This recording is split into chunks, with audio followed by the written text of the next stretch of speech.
স্নেহের ছাত্রছাত্রীরা, class 10-এর life science ক্লাসে তোমাদের সবাইকে স্বাগত। ক্লাস 10-এর যেটা দ্বিতীয় অধ্যায় বোর্ডের সিলেবাস অনুযায়ী, সেটা কি না জীবনের প্রবহমানতা বা কন্টিনিউটি অফ লাইফ। বোর্ডের ওপরে লেখা আছে, লক্ষ্য করেছো নিশ্চয়ই। তো এই চ্যাপ্টারটার মধ্যে আমরা কি কি জানবো বা কি কি শিখব। এই চ্যাপ্টারটার মধ্যে মেনলি যেটা আছে, যে উপ অধ্যায়গুলো, সেগুলো হচ্ছে কোষ ও কোষের বিভাজন, এবং তার সাথে ক্রোমোজোম, ডিএনএ, জিনের সম্পর্ক, আন্তঃসম্পর্ক। এছাড়া জনন সংক্রান্ত কিছু অংশ আছে।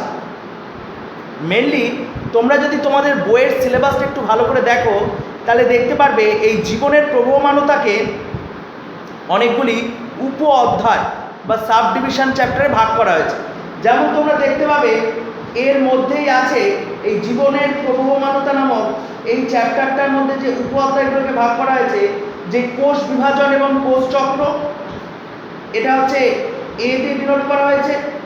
এছাড়া ভাগ করা হয়েছে জনন, তারপরে ভাগ করা হয়েছে সপুষ্পক উদ্ভিদের যৌন জনন অর্থাৎ sexual reproduction in angiospermic flowering plant, এবং লাস্টে ভাগ করা হয়েছে বৃদ্ধি ও বিকাশ অর্থাৎ গ্রোথ এবং ডেভেলপমেন্ট। এই চারটে উপ অধ্যায়তে ভাগ করা হয়েছে। আমরা আজকে মেনলি আমাদের প্রথম উপ অধ্যায়ের একটা সামান্যতম অংশ নিয়ে একটু স্টাডি করব। তোমরা নিশ্চয়ই দেখতে পাচ্ছ ওপরে লেখা আছে জীবনের প্রবহমানতা, কন্টিনিউটি অফ লাইফ।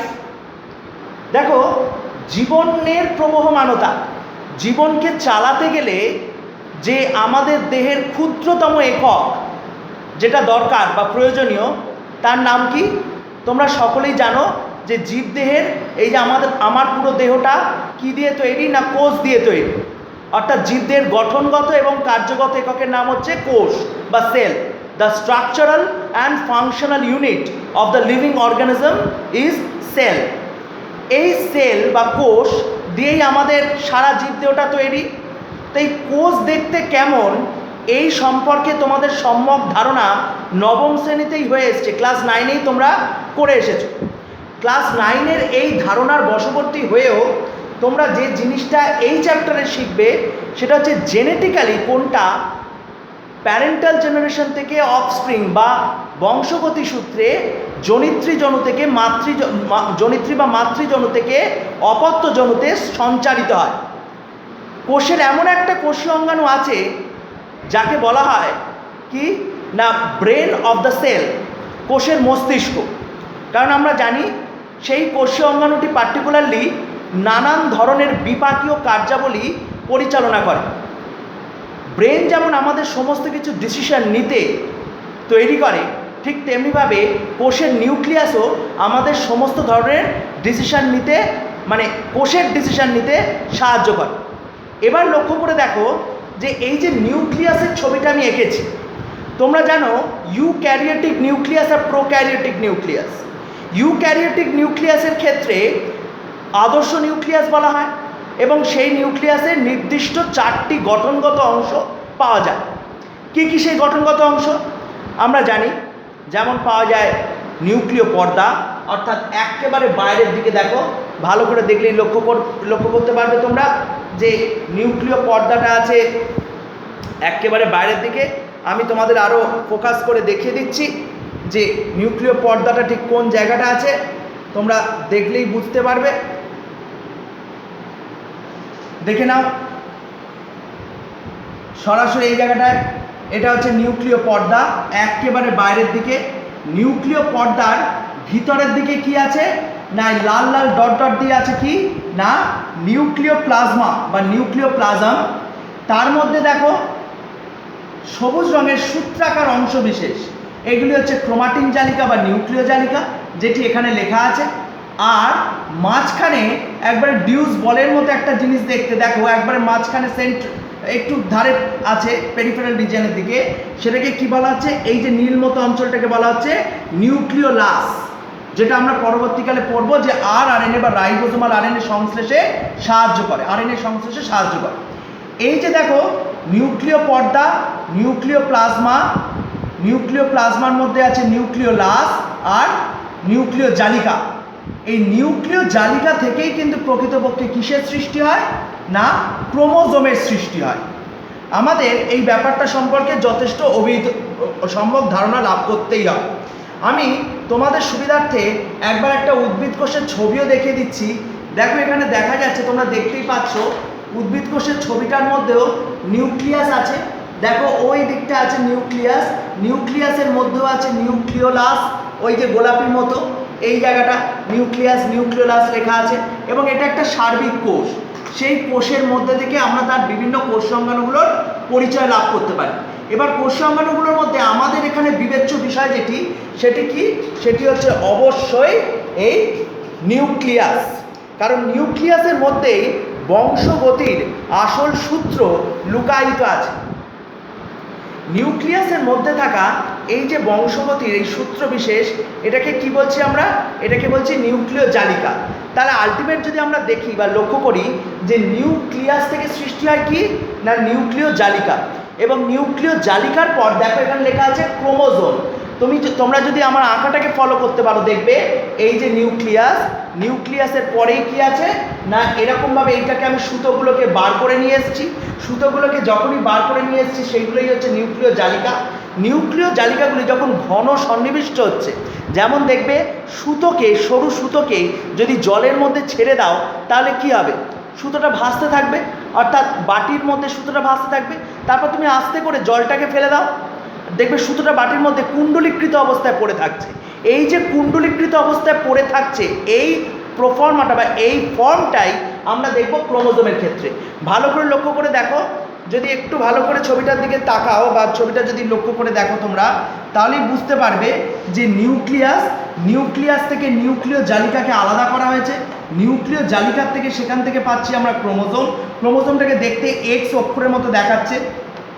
তারপরে ক্রোমোজোমের মধ্যে পেঁচানো, সিঁড়ির মতো পেঁচানো একটা অংশ আছে যেটাকে আমরা বলছি ডিএনএ, যেটাকে আমরা ডিএনএ বলছি। তোমরা প্রত্যেকেই জানো ডিএনএ হচ্ছে ডিঅক্সিরাইবোনিউক্লিক অ্যাসিড, রাসায়নিক পদার্থ ক্রোমোজোমের, এবং ডিএনএর বেশ কিছু অংশে জিন থাকে। দেখো এখানে আমি হাইলাইট করে দেখিয়েছি। অর্থাৎ এই যে ডিএনএ থেকে এই ধরো ডিএনএ স্ট্র্যান্ড, আর এই যে ডিএনএ স্ট্র্যান্ড দেখানো আছে এরকম। ডিএনএ স্ট্র্যান্ডের আবার কিছু কিছু অংশে এই যে নীল দিয়ে দেখিয়েছি, আমি পরে পড়াবো, এক একটা ফাংশনাল এরিয়া যেখান থেকে প্রোটিন সিনথেসিস হতে পারে সেইগুলোই বলছে জিন। জিন আসলে কি না হাউসকিপিং অফ প্রোটিনস, তার মানে সেখান থেকে প্রোটিন বা পলিপেপটাইড সংশ্লেষিত হতে পারে। এরপরে আমরা যে জিনিসটা লক্ষ্য করব সেই জিনিসটা কি হলো, তাহলে নিউক্লিয়াস থেকে পেলাম নিউক্লিয় জালিকা, নিউক্লিয় জালিকা থেকে পেলাম ক্রোমোজোম, ক্রোমোজোম থেকে পেলাম ডিএনএ থেকে পেলাম জিন। আমাদের শরীরে অর্থাৎ প্রতিটি কোষে যে ডিএনএ লেন্থ সেটা অনেক বড়, এতটাই দৈর্ঘ্য যে আরবিট্রালি আমি বলতে পারি যে সেই ডিএনএ লেন্থটাকে যদি এক্সটেন্ড করা হয় তাহলে 3000 বার চাঁদে চলে যাওয়া যাবে, আবার 3000 বার চাঁদ থেকে ফিরেও আসা যাবে। সুতরাং এত বড় ডিএনএকে কী করতে হবে না একটা সেই ঘুড়ির লাঠায়ের মতো কম পরিসরে জায়গা করে রাখতে হবে। এই ঘুড়ির লাঠায়ের ওপরে যে সুতোটা বাঁধন থাকে সেটা পাক খেয়ে থাকে, ঠিক তেমনিভাবে ডিএনএটাকেও পাক খেয়ে রাখবার জন্য একটা ইউনিট আছে। এই যে ডিএনএ বা নিউক্লিয় প্রোটিন দ্বারা তৈরি এই যে সূত্রাকার অংশবিশেষ একটি সংগঠন তৈরি করছে। এই যে এখানে দেখো, যেমন দেখবে উলের যে বলগুলো থাকে, উলের বলগুলোর মধ্যে যেমনভাবে সুতোটা জড়িয়ে থাকে, উলটা জড়িয়ে থাকে, ঠিক তেমনিভাবে আমরা দেখব এখানেও এই সুতোর মতো করে ডিএনএ জড়িয়ে আছে কতগুলো অক্টামারকে ঘিরে, কতগুলো কোর পার্টিকেলকে ঘিরে। এই কালোগুলোকে বলছি কোর পার্টিকেল, 1টা 2টো 3টে 4টে 5টা 6টা এরমভাবে কোর পার্টিকেল। একে ঘিরে বা জড়িয়ে আছে কি, একে ঘিরে বা জড়িয়ে আছে হচ্ছে ডিএনএটা। আর এই ডিএনএটার ক্ষেত্রে এই যে গঠন, এই গঠনটাকে বলা হয় নিউক্লিওজোম। কি বলা হয়? নিউক্লিওজোম। আমি লিখে দিচ্ছি নিউক্লিওজোম, এটা কিন্তু মাধ্যমিকে আসতে পারে। নিউক্লিওজোম কি, অর্থাৎ এইটাই হচ্ছে নিউক্লিওজোম। ডিএনএর এটা হচ্ছে সলিনয়েড নকশা। ডিএনএর এই সলিনয়েড নকশা থাকবার দরুনই আমাদের কোষের মধ্যে ডিএনএটি সুবিন্যস্তভাবে অবস্থান করতে পারছে। এরপরে আমরা হাইলাইট করব প্রত্যেকটা অংশকে। তাহলে দেখা যাক আমরা প্রত্যেকটা অংশকে হাইলাইট কিভাবে করি। তাহলে আমরা শিখে নিলাম যে কোষের মধ্যে মেন একটা কোষীয় অঙ্গাণু, নাম কি? কোষীয় অঙ্গাণুটার নাম হচ্ছে নিউক্লিয়াস। নিউক্লিয়াসকে কি বলা হয়? নিউক্লিয়াসকে বলা হয় কোষের মস্তিষ্ক। যে নিউক্লিয়াসের মধ্যে কি আছে? নিউক্লিয়াসের মধ্যে প্রধানত ওই বংশগতির ধারক এবং বাহক বজায় রাখবার জন্য একটি অংশ আছে, যেটির নাম হচ্ছে নিউক্লিয় জালিকা। নিশ্চয়ই দেখতে পাচ্ছ নিউক্লিয় জালিকাটাকে সেগ্রিগেট করা হয়েছে। এই নিউক্লিয় জালিকার পর ক্রোমোজোমকে আলাদা করা হয়েছে। বলার কথা যেটা প্রাসঙ্গিকভাবে তোমরা লিখে রাখতে পারো, বিজ্ঞানী ফ্লেমিং কোষ বিভাজন প্রথম পর্যবেক্ষণ করেন এবং সর্বোপরি এই বিজ্ঞানী ফ্লেমিং কোষ বিভাজন পর্যালোচনের দ্বারা মাইটোসিস কোষ বিভাজন এবং ক্রোমোজোমকে পুঙ্খানুপুঙ্খভাবে পর্যবেক্ষণ করে। আমি পরবর্তীকালে আসব। এরপরে যেটা আমাদের পড়তে হবে বা যেটা আমরা বলবো, উল্লেখ করব, সেটা কি না ক্রোমোজোম, ডিএনএ এবং জিনের মধ্যে আন্তঃসম্পর্ক, যেটি প্রায়শই অর্থাৎ মানে মাধ্যমিকে 2-1 বছর অন্তর অন্তরই যেটা দেখা যায় প্রশ্নটা দিতে, যে ক্রোমোজোম, ডিএনএ এবং জিনের মধ্যে আন্তঃসম্পর্ক উল্লেখ করো। দেখো প্রথমে একবারে বোর্ডের ওপরেই আমি সেটা উল্লেখ করে দিয়েছি যে ডিএনএ, ক্রোমোজোম মানে নিউক্লিয় জালিকা বা ক্রোমাটিন জালিকা, ক্রোমোজোম এবং জিনের মধ্যে যে আন্তঃসম্পর্ক, এই আন্তঃসম্পর্কের ভিত্তিতেই আমরা যেটি রচনা করব সেটি হচ্ছে কিভাবে নিউক্লিয়াসের মধ্যে প্রকৃতপক্ষে ডিএনএ বা জিন অবস্থান করছে, কে কার মধ্যে অবস্থান করছে, এটাই আমাদের মেন এখানে বিষয়বস্তু। তো যাই হোক, আমরা যে জায়গাটা চলে আসবো সেটা হচ্ছে ক্রোমোজোম কি, হোয়াট ইজ ক্রোমোজোম। যদিও এই ক্রোমোজোমের কথা সেইভাবে প্রবর্তিত হয় না, যে ক্রোমোজোম কিরমভাবে আসে না। এর প্রসঙ্গে আমি একটা কথা বলে দিই, এই যে আমরা ক্রোমোজোমটাকে দেখতে পাচ্ছি, এটা মেটাফেজ দশায় অবস্থিত একটা ক্রোমোজোম। মেটাফেজ দশায় অবস্থিত ক্রোমোজোমটা ভি শেপড, দেখো ভির মতো হয়ে আছে বা এক্স অক্ষরের মতো হয়ে আছে। এই মেটাফেজ দশায় ক্রোমোজোমটা অত্যন্ত স্পষ্ট থাকে বলেই এর মধ্যেকার অংশবিশেষ আমরা আমরা পরিষ্কারভাবে বুঝতে পারি। একটা কোয়েশ্চেন লিখে রাখো, যে বা খাতায় লিখে রাখবে তোমরা, যে ক্রোমোজোম নামকরণটি কে করেন বা প্রথম কোন বিজ্ঞানী ক্রোমোজোম পর্যবেক্ষণ করেন? ওয়াল্ডেয়ার বলে প্রথম, আমি লিখে দিচ্ছি দরকার হলে, ওয়াল্ডেয়ার প্রথম ক্রোমোজোম নামটি প্রবর্তন করেন।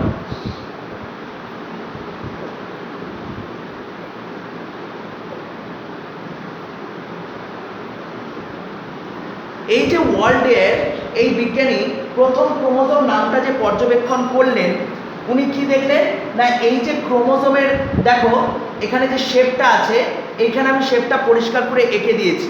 এটাকে আরও ইলাবোরেটলি, যেটা পরীক্ষায় আসে প্রায়শই দেখা যায় ক্রোমোজোমের বাহ্যিক গঠন দিতে, ক্রোমোজোমের বাহ্যিক গঠনের মধ্যে তোমরা দেখতে পাচ্ছ যে কীভাবে একটা দণ্ডাকার অংশ, সেই দণ্ডাকার অংশের মধ্যে বিভিন্ন অংশগুলি নামাঙ্কিত করা আছে। তোমরা ভালো করে লক্ষ্য করলে বুঝতে পারবে।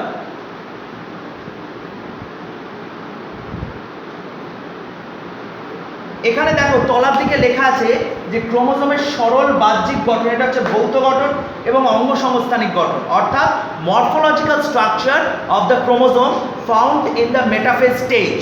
তাহলে ক্রোমোজোমের এটা হচ্ছে বাহ্যিক গঠন বা মরফোলজিক্যাল স্ট্রাকচার আমরা দেখেছি। এই ক্রোমোজোমের বাহ্যিক গঠন বইতে দেওয়া আছে এবং তোমরা এটাকে খুব ভালোভাবে আঁকবে এবং বাড়িতে স্টাডিও করবে। ভালো করে যদি লক্ষ্য করো তাহলে দেখতে পাবে যে ক্রোমোজোমের বিভিন্ন অংশগুলি কীভাবে চিহ্নিত করা আছে। আমি আরও সেটাকে তোমাদের সুবিধার্থে আরও ক্লোজলি নিয়ে সেটাকে দেখিয়ে দিচ্ছি। দেখো যদি ভালো করে দেখতে পাও ক্রোমোজোমের স্ট্রাকচারটা, ওপর দিকে একটা বাল্বের মতো অঞ্চল আছে, যে বাল্বের মতো অঞ্চলটাকে বলছে স্যাটেলাইট বডি। সব ক্রোমোজোমের ক্ষেত্রে এটা থাকে না, কিন্তু যে ক্রোমোজোমগুলোর ক্ষেত্রে এই উপর দিকের এরকম ফোলা মতো বাল্বের মতো অংশটা দেখা যায় তাদের বলা হয় স্যাট ক্রোমোজোম। অর্থাৎ যে সকল ক্রোমোজোমের স্যাটেলাইট বডি থাকে তাকে বলা হয় স্যাট ক্রোমোজোম। এই স্যাটের ফুল ফর্ম কিন্তু তোমাদের জেনে রাখা উচিত, SAT, স্যাট, SAT, স্যাট। এই স্যাটের ফুল ফর্ম কি? সাইন অ্যাসিডোথাইমোনিউক্লিনিক অ্যাসিড বা সাইন অ্যাসিডোথাইমোনিউক্লিনিক। সুতরাং এই ব্যাপারটা তোমাদের রাসায়নিক উপাদান হিসেবে বলতে পারো এর মধ্যে সাইন অ্যাসিডোথাইমোনিউক্লিনিক অ্যাসিড বা সাইন অ্যাসিডোথাইমোনিউক্লিক। এবার দেখো এই স্যাট ক্রোমোজোমের ক্ষেত্রে স্যাটেলাইট বডি থাকছে এবং স্যাটেলাইট বডির পরেই একটা লাল অংশ আছে, ভালো করে লক্ষ্য করলে দেখতে পাবে লাল ফোলা মতো অংশ আছে, যেটাকে বলা হচ্ছে কি NOR। ব্র্যাকেটের মধ্যে লিখে রাখতে পারো তোমরা অবশ্যই যে NOR এর ফুল ফর্ম, বহুবার মাধ্যমিকে এসছে। এই NOR এর ফুল ফর্ম হচ্ছে nucleolar organiser region, nucleolar organiser region, এটা হচ্ছে NOR এর ফুল ফর্ম। এই নিউক্লিওলার অর্গানাইজার রিজিয়ন মানে বুঝতে পারছো নিউক্লিওলার মানে নিউক্লিওলাস থেকে এসছে, অর্থাৎ এই অংশটি ওই যে নিউক্লিয়াসের মধ্যে যে নিউক্লিওলাস বললাম সেই নিউক্লিওলাসকে গঠন করতে সাহায্য করে ক্রোমোজোমের এই অংশ। অ্যাকচুয়ালি ক্রোমোজোমের এই অংশ থেকেই নিউক্লিওলাসের উৎপত্তি ঘটে থাকে, ক্রোমোজোমের এই অংশ থেকে নিউক্লিওলাসের উৎপত্তি ঘটে থাকে। এর পরের দিকে দেখো যেটা আসছে সেটা হচ্ছে পেলিকেল। পেলিকেল মানে হচ্ছে এই যে যার বহিরাবরণ, যদিও এ নিয়ে বিজ্ঞানীদের মধ্যে অনেক কন্ট্রোভার্সি আছে যে এটা পেলিকেলটাকে বলা যাবে কি না। পেলিকেলের সেইভাবে কোনো সিগনিফিকেন্ট ভূমিকা বা সেইভাবে কোনো গুরুত্বপূর্ণ তাৎপর্য ক্ষেত্রে নেই, এটি শুধুমাত্র বহিরাবরণ হিসাবে কাজ করে এবং নিউক্লিয়াসের মধ্যে অবস্থান করছে অবশ্যই, কারণ আমরা এই ক্রোমোজোমটাকে পাচ্ছি হচ্ছে নিউক্লিয় জালিকা থেকে, সেই কারণে। এর পরের রিজিয়নটা কিন্তু খুব গুরুত্বপূর্ণ, সেটা কি, সেটা হচ্ছে মুখ্য খাঁজ। আর একটা জিনিস আমি এখানে বলিনি, সেটা হচ্ছে এই NOR যে জায়গাটা আছে এটাও কিন্তু গৌণ খাঁজ হিসেবে ডিনোট করে। প্রকৃতপক্ষে যার মাধ্যমে এই গোপের মতো দেখো কিছু অংশ বেরিয়েছে, এইগুলোকে বলা হয় কি কাইনেটোকোর প্লেট। এটি হচ্ছে প্রোটিন সদৃশ এক ধরনের অংশ, যে প্রোটিন সদৃশ চাকতিমূলক অংশটার মধ্যে দিয়ে আমরা কি বলতে পারি না সেন্ট্রোমিয়ার রিজিয়ন আছে, অর্থাৎ এই অংশটাকে আমরা বলতে পারি কি না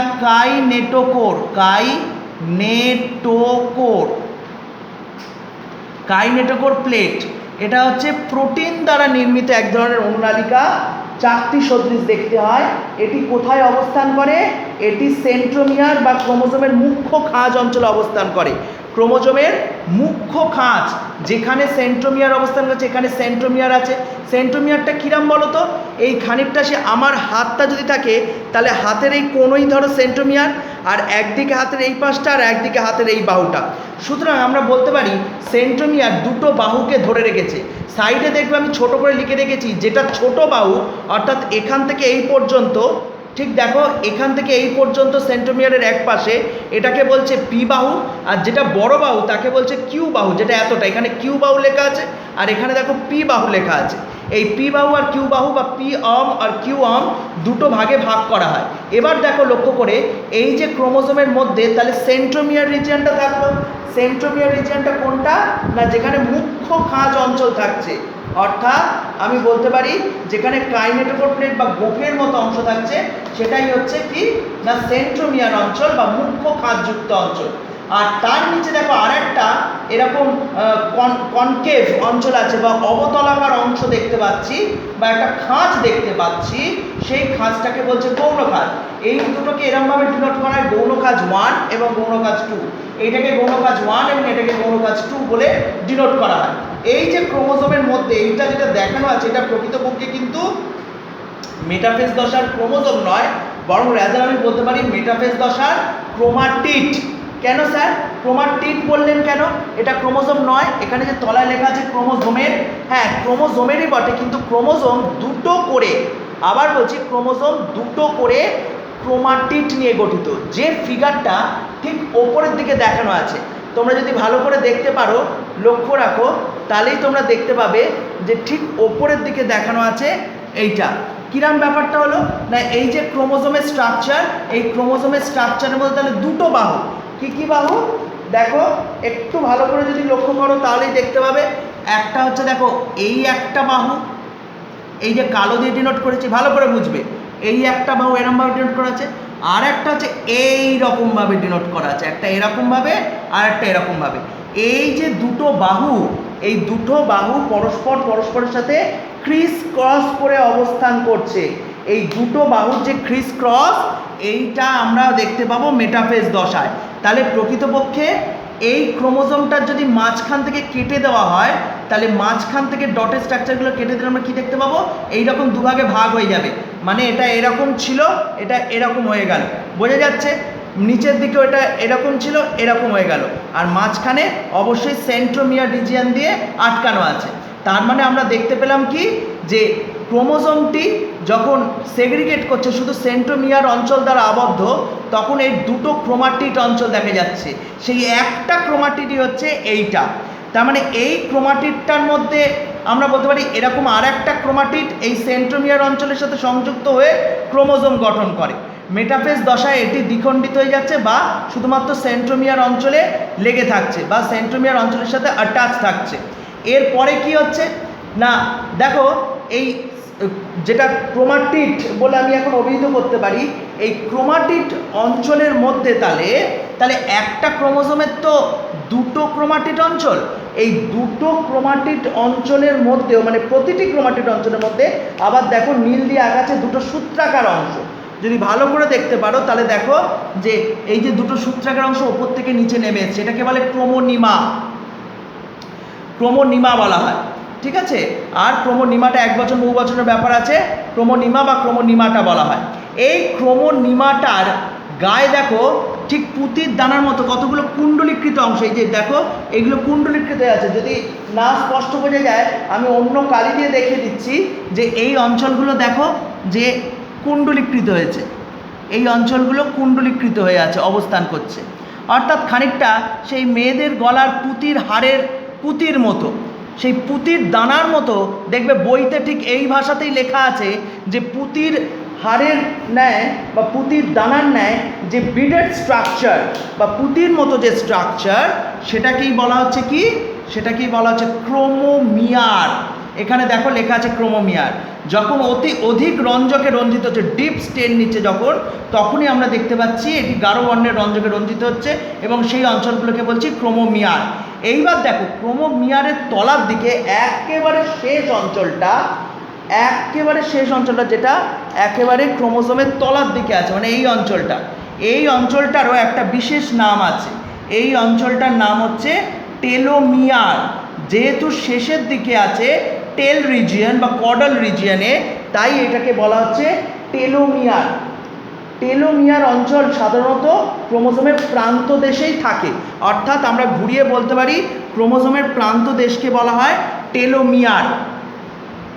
এই যে ক্রোমোজোমের মধ্যে এটা তাহলে একটা ক্রোমাটিড, তাহলে ক্রোমোজোমের মধ্যে দুটো করে ক্রোমাটিড থাকে আর এক একটা ক্রোমাটিডে দুটো করে ক্রোমোনিমাটা থাকে। তার মানে আমরা একটা কথা বলতে পারি, একটা ক্রোমোজোমের মধ্যে তাহলে চারটে করে ক্রোমোনিমাটা থাকে, কারণ একটা ক্রোমোজোমে দুটো ক্রোমাটিড, আবার প্রতিটা ক্রোমাটিডের মধ্যে দুটো করে থাকছে এইরকম ক্রোমোনিমাটা। তাহলে পুরো একটা ক্রোমোজোমের মধ্যে নিশ্চয়ই চারটে, কারণ প্রত্যেকটা ক্রোমাটিডের মধ্যে দুটো করে ক্রোমোনিমাটা, তাহলে টোটাল দুটো চারটে ক্রোমোনিমাটা হয়ে গেল। এইবার আমরা দেখব এর মধ্যে, অর্থাৎ এই পেলিক্যালের মধ্যে কি থাকে। পেলিক্যালের মধ্যে অবশ্যই রাসায়নিক পদার্থ থাকে, অর্থাৎ সেটাকে আমরা বলতে পারি ক্রোমোজোমের রাসায়নিক পদার্থ বা chemical constituents of the chromosome. এর মধ্যে ক্রোমোজোমের রাসায়নিক গঠন হিসেবে আমরা কি দেখতে পাবো না, দেখতে পাবো যে নিউক্লিক অ্যাসিড এবং অবশ্যই প্রোটিন। প্রোটিনের মধ্যে আবার ক্ষারীয় প্রোটিন, আম্লিক প্রোটিন এইগুলো আছে। এবং নিউক্লিক অ্যাসিডের মধ্যে দু ধরনের নিউক্লিক অ্যাসিড, একটা হচ্ছে ডিএনএ এবং আরেকটা হচ্ছে আরএনএ। এই দু ধরনের নিউক্লিক অ্যাসিড পাওয়া যায়।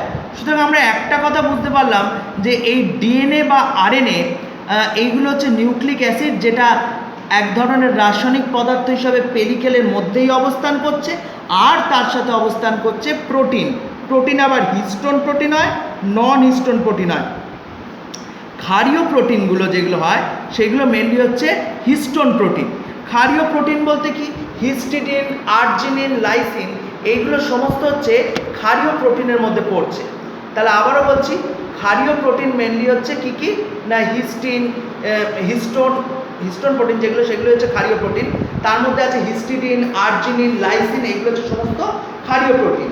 whereas আমি যদি বলি যে নন হিস্টোন প্রোটিন হিসাবে, তাহলে আমরা দেখবো সেগুলো হচ্ছে আম্লিক প্রকৃতির। সেখানে ট্রিপ্টোফ্যান বলো বা টাইরোসিন বলো, এই ধরনের অ্যামাইনো অ্যাসিডগুলো যুক্ত থাকছে। তার মানে on the basis of chemical nature, whether it is acidic or basic, আম্লিকও হতে পারে অথবা ক্ষারীয় হতে পারে। ক্ষারীয় হলে সেগুলি হিস্টোন প্রোটিন, আর নন ক্ষারীয় বা নন হিস্টোন হলে সেগুলো আমরা অবশ্যই দেখছি আম্লিক প্রকৃতির।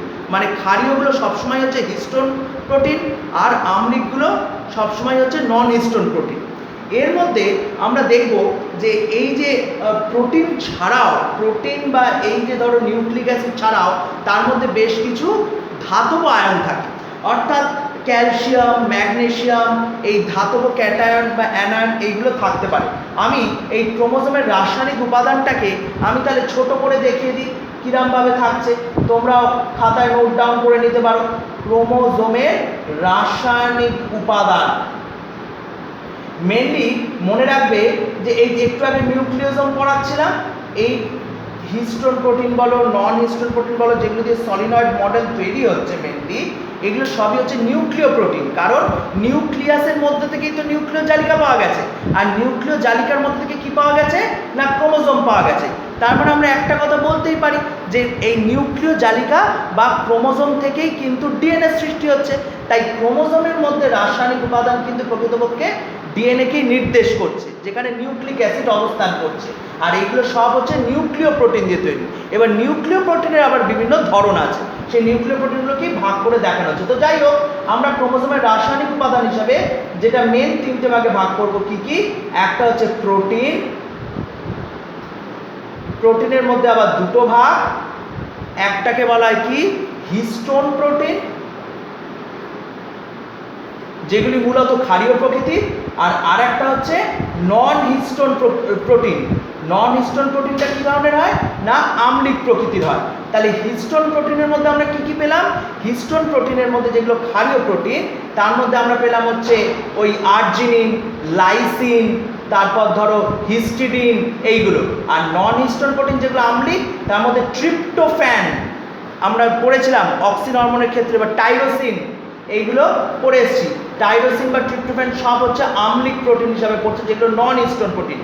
এই হিস্টোন এবং নন এই হিস্টোন প্রোটিনগুলো দিয়ে নিউক্লিওজোমের এই কোর পার্টিকেল, এই যে কালো কালো দিয়ে দেখানো আছে, এই কালো গ্রুপগুলো তৈরি হয় হচ্ছে ওই হিস্টোন প্রোটিন দিয়ে। ওই জন্য এটাকে বলা হয় হিস্টোন অক্টামার। অনেক সময় বলা হয় এগুলোকে হিস্টোন অক্টামার। কেন বলা হয়? কারণ এর মধ্যে 8টা হিস্টোন প্রোটিন থাকে। কি কি? H2A, H2B, H3 এবং H4। আমি তো আপনাকে লিখে দিচ্ছি H2A, H2B, H3 এবং H4 প্রত্যেকটা দুটো করে থাকে, টুয়াইস। H2A দুটো, H2B দুটো, H3 দুটো, H4 দুটো। এইগুলো প্রত্যেকটা নিয়ে 8টা করে কোর পার্টিকেল তৈরি করছে। এই কোর পার্টিকেলের মধ্যে যে পরিমাণ ডিএনএ জড়ানো আছে তার মোটামুটি বেস পেয়ার হচ্ছে 146 বেস পেয়ার বা 146টা বেস পেয়ার বা যুগ্ম ক্ষার যুগ্ম দিয়ে তৈরি হয়। আর তার পাশাপাশি এই যে ডিএনএগুলো লিঙ্ক করে আছে একটা কোর পার্টিকেলের সাথে আরেকটা কোর পার্টিকেল যে ডিএনএ দিয়ে আছে সেটা হচ্ছে লিঙ্কার ডিএনএ বলা। সেই লিঙ্কার ডিএনএ প্রকৃতপক্ষে H1 হিস্টোন প্রোটিন দিয়ে হয় তৈরি হয়। তাহলে আমরা দেখলাম কোর পার্টিকেলগুলো তৈরি হয় H2, H2B, H3, H4 প্রত্যেকটা দুটো করে থাকে, এবং তার বাইরের দিকে লিঙ্কার ডিএনএ অর্থাৎ দুটো কোর পার্টিকেলকে লিঙ্ক করছে যে ডিএনএ সেইটা দিয়ে তৈরি হচ্ছে। তার মানে আমরা একটা কথা বলতে পারলাম যে এই যে নিউক্লিওজোম, এই নিউক্লিওজোমের ক্ষেত্রে সলিনয়েড মডেলটা তৈরি হচ্ছে, অর্থাৎ একটার পর একটা থাকে থাকে যে সজ্জিত সৃষ্টি হচ্ছে, এটাই তো সলিনয়েড মডেল। এটা তাহলে নিউক্লিয় প্রোটিন দিয়েই তৈরি হচ্ছে, কারণ তার মধ্যে মেনলি হিস্টোন প্রোটিন থাকছে। এই যেটা বলছিলাম প্রোটিন হলো, প্রোটিনের পরে কি বলবো আমরা না নিউক্লিক অ্যাসিড। এইখানে তাহলে আমরা লিখব নিউক্লিক অ্যাসিড, এবং আমরা সকলে জানি যে নিউক্লিক অ্যাসিডগুলো কি কি। নিউক্লিক অ্যাসিডগুলো কি কি না ডিএনএ এবং আরএনএ। নিউক্লিক অ্যাসিড প্রধানত দুই প্রকার, একটা হচ্ছে ডিএনএ আর একটা হচ্ছে আরএনএ। ডিএনএ এবং আরএনএ এছাড়াও যেটা থাকছে সেটা হচ্ছে ধাতব প্রোটিন। ধাতব প্রোটিন অর্থাৎ সেখানে হচ্ছে ক্যালসিয়াম, ম্যাগনেসিয়াম এইগুলো সমস্ত ধাতব প্রোটিনগুলো থাকছে। সুতরাং আমরা দেখলাম ক্রোমোজোমের রাসায়নিক উপাদান হিসেবে তিনটে মেন এলিমেন্ট পাওয়া যাচ্ছে। একটা হচ্ছে প্রোটিন, যেটা হিস্টোন এবং নন হিস্টোন প্রোটিন দিয়ে তৈরি হচ্ছে, এবং আমি এটাও বললাম যে হিস্টোন প্রোটিনগুলো মেনলি কী টাইপের না ক্ষারীয় প্রকৃতির। বেসিক ইন নেচার বা অ্যালকালাইন ইন নেচার বলতে পারি। আর নন হিস্টোন প্রোটিনগুলো হচ্ছে আম্লিক প্রকৃতির, অ্যাসিডিক ইন নেচার। তাহলে এইভাবে আমরা দেখলাম কি না হিস্টোন এবং নন হিস্টোন প্রোটিনে ভাগ করা যাচ্ছে। এবং সর্বোপরি একটা স্ট্যাটিস্টিক্যাল রেকর্ড যদি আমি দিই তাহলে দেখতে পাবো যে ক্রোমোজোমের মধ্যে বেশিরভাগ অংশটাই হচ্ছে কিন্তু ক্রোমোজোমের যে প্রোটিন সেই প্রোটিনের মধ্যে বেশিরভাগ অংশটাই হচ্ছে ক্ষারীয় প্রোটিন অর্থাৎ হিস্টোন প্রোটিন, অর্থাৎ almost 45% of the total protein present as histone protein. এটা হচ্ছে 45% আর এইটা হচ্ছে 5%। তাহলে নন হিস্টোন প্রোটিন অনলি 5% আর হিস্টোন প্রোটিন অ্যাবাউট 45%। এরপরে কি দেখবো আমরা? এরপরে আমরা যেটা দেখবো সেটা হচ্ছে নিউক্লিক অ্যাসিড। তাহলে টোটাল 50% প্রোটিন আর বাকি সব ওই নিউক্লিক অ্যাসিডের ক্ষেত্রে আমরা বলতে পারি। নিউক্লিক অ্যাসিড এই ডিএনএটা তো ডিঅক্সিরাইবো নিউক্লিক অ্যাসিড, এই ডিঅক্সিরাইবো নিউক্লিক অ্যাসিডকে আমরা আবার যদি স্ট্রাকচারালি দেখি তাহলে এরকম সিঁড়ির লোহার সিঁড়ির মতো স্ট্রাকচার দেখতে পারবো যেটি হচ্ছে স্পাইরালি কয়েলড করে আছে এবং দ্বিতন্ত্রী নকশা। এই দ্বিতন্ত্রী নকশাটাকে প্রথম কে ইন্ট্রোডিউস করেন না ওয়াটসন অ্যান্ড ক্রিক ইন 1953 1953 খ্রিস্টাব্দে ডিএনএ যে দ্বিতন্ত্রী নকশা বা ডাবল রাইট হেলিক্স মডেল প্রবর্তন করেন, সেটা হচ্ছে ওয়াটসন অ্যান্ড ক্রিক। এটা আমি ডিএনএ ডিটেল স্ট্রাকচার পড়াবো। তার আগে বলে নিই এই ডিএনএতে ঢোকার আগে যে ক্রোমোজোম তো আমরা জানলাম, ক্রোমাটিড জানলাম, ক্রোমোনিমা জানলাম, ক্রোমোমিয়ার জানলাম, টেলোমিয়ার জানলাম। এর প্রত্যেকটা কিন্তু গুরুত্ব আসে, অর্থাৎ প্রশ্নে এবছরই যেমন মাধ্যমিকে 2020 সালে এসছে টেলোমিয়ার আর বোধহয় সেন্ট্রোমিয়ারের গুরুত্ব এসছে। টেলোমিয়ারটা কী কাজে লাগে, সেন্ট্রোমিয়ারটা কী কাজে লাগে। সেন্ট্রোমিয়ার মুখ্য কাজ তার মানে ক্রোমোজোমের দুটো বাহুকে ধরে রাখতে সাহায্য করে। আবার আমরা বলতে পারি যে এনওআর বা গৌণ খাজের কী কাজ না এনওআর গঠন বা নিউক্লিওলার অর্গানাইজার রিজিয়ন, তাহলে নিউক্লিওলাস গঠনে সাহায্য করে। আবার টেলোমিয়ারে কিন্তু স্পেশাল সিকোয়েন্স আছে, রিপিটেটিভ ডিএনএ সিকোয়েন্স, অর্থাৎ সেখানে আমি বলবো যখন ডিএনএর পরবর্তীকালে বেসগুলো পড়াবো অ্যাডেনিন, থাইমিন, গুয়ানিন, সাইটোসিন, এই নাইট্রোজেনাস বেসগুলো পড়ালে তোমরা বুঝতে পারবে সেখানে রিপিটেটিভ ডিএনএ সিকোয়েন্স হয়, পরপর ডিএনএ সিকোয়েন্স একই ধরনের পড়তে থাকে এবং সেটা স্টিকি এলিমেন্ট থাকে। এই স্টিকি এলিমেন্টের জন্য কিন্তু একটার সাথে একটা সিকোয়েন্স অনুযায়ী জুড়বে, এমনি কিন্তু জুড়তে পারে না স্টিকি এন্ড বা ব্লান্ট এন্ডের জন্য। যাই হোক, এখানে যে বলার ব্যাপারটা যে ক্রোমোজোম, এই ক্রোমোজোম সম্বন্ধে আমরা যেমন ডিটেলস বলছি, ক্রোমোজোম তো প্রত্যেকটা জীবের ক্ষেত্রেই আছে। একেবারে ক্ষুদ্র জীব তার ক্ষেত্রে অনেক ক্রোমোজোমের নাম্বার দেখা গেছে, আবার বড় জীব খুব কম ক্রোমোজোম দেখা গেছে, যেগুলোকে আমরা পরবর্তীকালে হায়ার ক্লাসে পড়বো প্যারাডক্স বলা হয়, সি ভ্যালু প্যারাডক্স বা ক্রোমোজোমাল ভ্যালু প্যারাডক্স। হ্যাঁ, বড় জীব বলে হাতি মানেই যে একটা বিশাল ক্রোমোজোমের সংখ্যা হবে তা না। যেমন আমাদের ক্ষেত্রে ইন কেস অফ হিউম্যান, আমি এখানে লিখে দিয়েছি, ইন কেস অফ হিউম্যান আমাদের ক্ষেত্রে ডিপ্লয়েড সেল মানে টুয়েন। আমরা প্রত্যেকে জানি যে আমাদের জীবনের শুরু যে কোষটা থেকে হয় সেই কোষটার নাম হচ্ছে ডিপ্লয়েড কোষ, নাম হচ্ছে জাইগোট। সেই জাইগোট থেকেই কিন্তু প্রথম আমাদের জীবনের সূত্রপাত এবং জাইগোটের মধ্যে কিন্তু 2n=46 46টা ক্রোমোজোম থাকে। তার মধ্যে কি থাকে?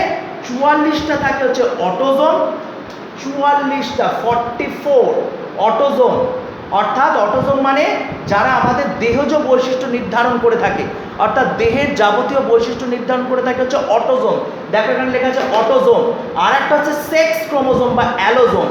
অ্যালো মিনস, এই যে অ্যালো কথাটা লেখা আছে ইংরাজিতে, জেনে রাখো অ্যালো কথাটা যেখানেই থাকবে তার মানেই কি? অ্যালো কথাটার মানেই হচ্ছে আলাদা বা ডিফারেন্ট। তাহলে ডিফারেন্ট ফ্রম দ্য অটোজোম।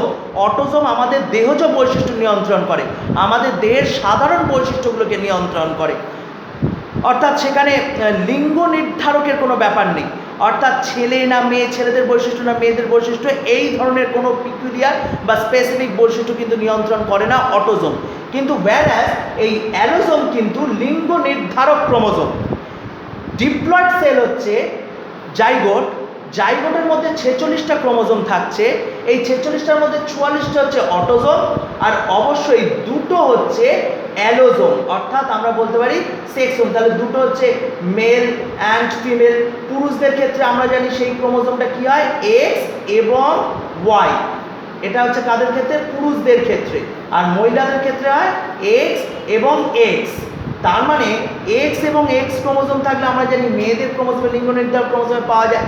অর্থাৎ লিঙ্গ নির্ধারক ক্রোমোজোম বলতে কি এখানে লিঙ্গ নির্ধারক ক্রোমোজোমতে হ্যাপ্লয়েড মানে গ্যামেটের ক্ষেত্রে হ্যাপ্লয়েড ক্রোমোজোম দেখা যায়। যেমন এইটা হচ্ছে সোম্যাটিক সেল, এই যে ধরো 44 অটোজোম, আর ধরো এই যে দুটো করে ধরো স্পেসিফিক্যালি তোমার অ্যালোজোম থাকছে, সেটা আইদার এক্স এক্স হতে পারে অথবা এক্স ওয়াই হতে পারে। তাই এই ক্রোমোজোমগুলো যেখানে থাকছে সেটা হচ্ছে সবকটা ডিপ্লয়েড সেল। কিন্তু হ্যাপ্লয়েড সেল কোনগুলো দেখো এখানে দেখানো আছে। 2n K n equal to 46/2, 2n যদি 46 হয় তাহলে n হচ্ছে 23। তার মানে হ্যাপ্লয়েড কোষে, হ্যাপ্লয়েড কোষ কোথা থেকে? গ্যামেট। অর্থাৎ মানুষের ক্ষেত্রে শুক্রাণু, ডিম্বাণু, গাছের ক্ষেত্রে আছে, উদ্ভিদের ক্ষেত্রে হচ্ছে পরাগ রেণু, স্পোর মাদার সেল বা রেণু মাতৃকোষ থেকে যখন মিয়োসিস প্রক্রিয়া বিভাজিত হয়ে রেণু উৎপন্ন হচ্ছে সেটা কিন্তু হ্যাপ্লয়েড সেল। 2n থেকেই কিন্তু n এর সৃষ্টি হয়, ডিপ্লয়েড থেকেই কিন্তু হ্যাপ্লয়েডের সৃষ্টি হয়। তার মানে আমরা দেখতে পারলাম যে এই আমাদের মানবদের রেসপেক্টে ধরলেই যে 44টা হচ্ছে অটোজোম আর দুটো হচ্ছে অ্যালোজোম, এই নিয়ে হচ্ছে ডিপ্লয়েড সেল। কিন্তু যখনই সেটা যেমন মাধ্যমিকে জিজ্ঞেস করতে পারে শুক্রাণুতে কটি ক্রোমোজোম থাকে বা শুক্রাণুতে কটি অটোজোম থাকে, যখনই শুক্রাণুতে কটি অটোজোম থাকে বলবে তখন কিন্তু আর এই 44 হবে না।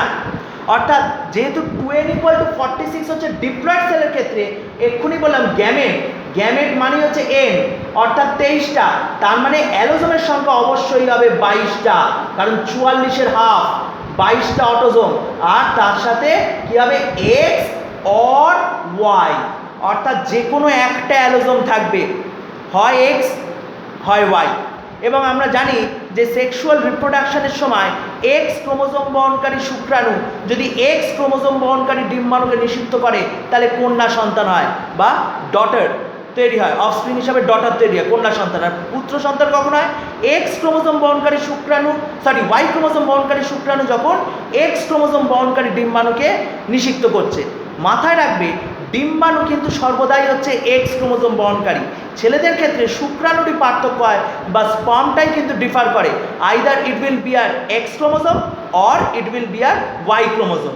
এবার যে ধরনের স্পার্ম ফার্টিলাইজ করছে ওভাকে বা ডিম্বাণুকে, তাহলে সেই ধরনের সেক্স বা সেই ধরনের লিঙ্গ সূচক জীব উৎপন্ন হবে। সেটি কন্যা সন্তান হবে না পুত্র সন্তান হবে, সেই জন্য সম্পূর্ণভাবে দায়ী হচ্ছে পিতা, কারণ পিতার শুক্রাণু দ্বারাই নিয়ন্ত্রিত হচ্ছে যে সেটি ছেলে হবে না মেয়ে হবে। এইটা এই চ্যাপ্টার এবং পরের চ্যাপ্টারও দেওয়া আছে। সুতরাং গ্যামেটের ক্ষেত্রে আমরা অবশ্যই দেখব কি না সবসময় হ্যাপ্লয়েড। এবার একটা কোয়েশ্চেন লিখে রাখবে, জিনোম কি? What is genome?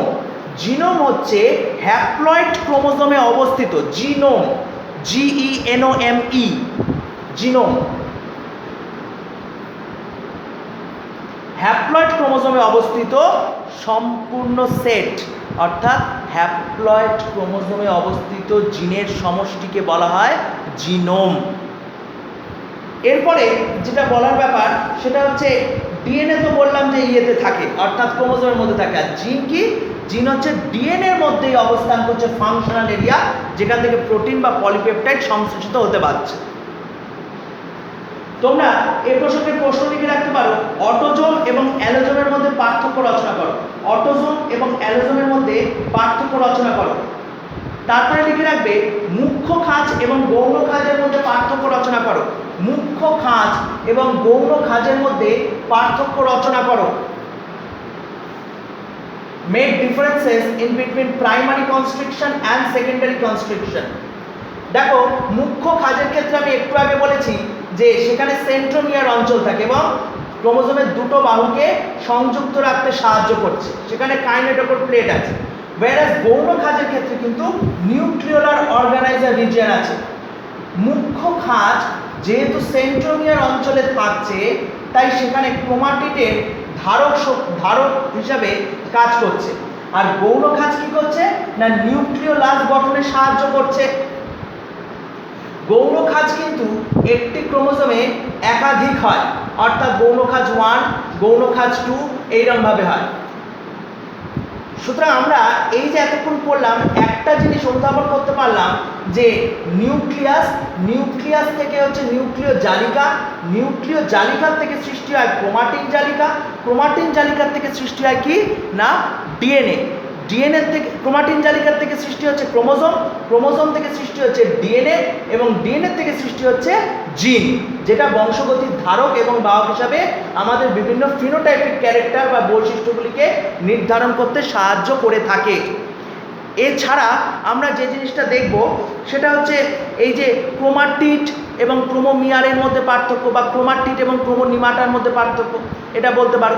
তারপরে সংখ্যা দিয়ে বলতে পারো অটোজোম এবং অ্যালোজোমের মধ্যে পার্থক্য বলতে পারো। এছাড়া বলতে পারো হচ্ছে নিউক্লিওজোম কি, ক্রোমোজোমের রাসায়নিক উপাদানগুলি সংক্ষেপে উল্লেখ করো, ক্রোমোজোমের বাহ্যিক গঠনটা আঁকতে হবে, এটা হচ্ছে তোমাদের সার্বিকভাবে আমরা উল্লেখ করতে পারি। এছাড়া বলবো ক্রোমোজোম, ডিএনএ এবং জিনের মধ্যে আন্তঃসম্পর্ক উল্লেখ করো। তাছাড়া আমরা দেখব যে ক্রোমোজোমের বাহুর রেসপেক্ট যে মেটাফেজ দশা, এবং অবশ্যই মেটাফেজ দশায় বিভিন্ন আকৃতির ক্রোমোজোম দেখা যায়। সেই মেটাফেজ দশায় যে আমরা ক্রোমোজোমটা এঁকেছিলাম, ও আরও একটা প্রশ্ন হচ্ছে স্যাট কি, সেটাও আমি উল্লেখ করে দিয়েছি, সাইন অ্যাসিড ও থাইমোনিউক্লিক অ্যাসিড। ক্রোমোজোমের ক্ষেত্রে মেটাফেজ দশায় এবং মেটাফেজ দশায় যে সুস্পষ্ট ক্রোমোজোম দেখা যায়, তারপরের ক্যারিওকাইনেসিসের ফেজটাই হচ্ছে অ্যানাফেজ দশা। সেক্ষেত্রে আমরা দেখব যখন ক্রোমোজোমের সেগ্রিগেশন হয়ে যায়, অর্থাৎ মেরুবর্তী হয়ে যায়, তখন বিভিন্ন আকৃতির ক্রোমোজোম দেখা যায়।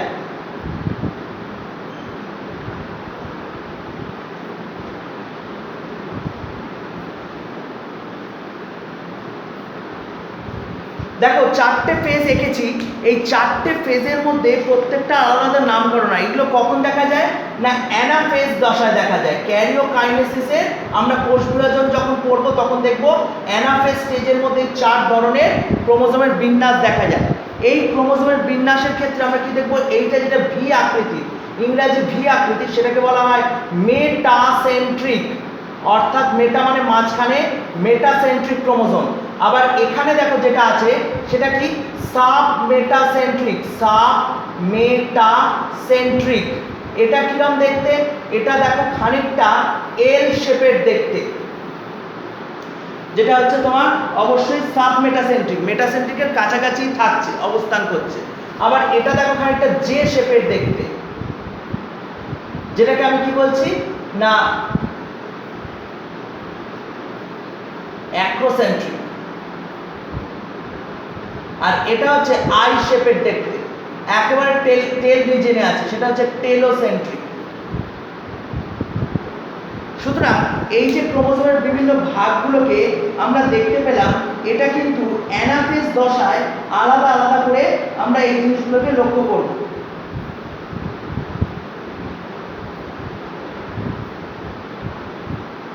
তাহলে একবার রিপিট করে দিই, মেটাসেন্ট্রিক হচ্ছে বি আকৃতির, সাব মেটাসেন্ট্রিক হচ্ছে এল আকৃতির, অ্যাক্রোসেন্ট্রিক হচ্ছে জি আকৃতির, আর টেলোসেন্ট্রিক হচ্ছে আই আকৃতির।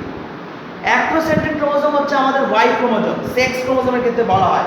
দুটো প্রশ্ন লিখে রাখবে, ক্যারিওটাইপ ও ইডিওগ্রাম কি। ক্যারিওটাইপ বইতে নাও পেতে পারো, আমি লিখিয়ে দেবো, ক্যারিওটাইপ ও ইডিওগ্রাম।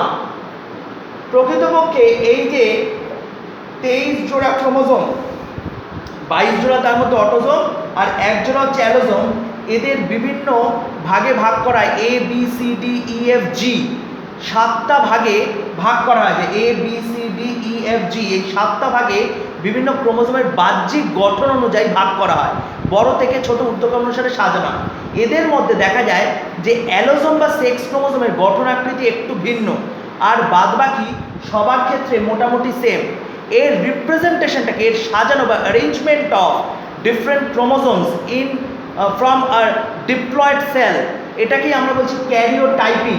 আর ইডিওগ্রাম হচ্ছে সেটাকে রিপ্রেজেন্ট করার পদ্ধতি, সেটা হচ্ছে ইডিওগ্রাম বা ইডিওটাইপ বলা যেতে পারে, ইডিওগ্রাম বলা হয়। তো যাই হোক, এই যে ক্রোমোজোমের বিন্যাসটাকে আমরা এইভাবে ভাগ করতে পারি যাতে সুন্দরভাবে উপস্থাপন করা সম্ভব হয় এবং ক্রোমোজোমের মরফোলজিক্যাল স্ট্রাকচারের পার্থক্যগুলো আমরা বুঝতে পারি। আর একটু আগে বলছিলাম স্যাট, স্যাটের ফুল ফর্মটাও কিন্তু লিখে নেবে, সাইন অ্যাসিডো থাইমোনিউক্লিনিক।